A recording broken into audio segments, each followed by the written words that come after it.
मस्जिदों के पड़ोस में रहने वालों की नमाज होती ही नहीं जब तक कि वो मस्जिद में अदा न करें।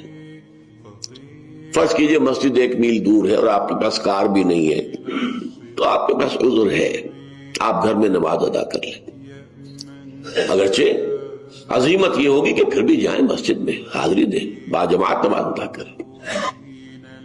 लेकिन यह कि जो जारी मस्जिद है, मस्जिद का पड़ोसी, मस्जिद के करीब आसानी से इंसान चलकर वहां जा सकता है, उसकी नमाज घर में होगी ही नहीं। ला सलाता है ही नहीं नमाज उसकी। ला सलाता ले जारी मस्जिद इल्ला फिल मस्जिद, मस्जिद का पड़ोसी जो है उसकी नमाज होती ही नहीं जब तक कि वो मस्जिद में ना हो। ये हदीस नबवी है सल्लल्लाहु अलैहि वसल्लम।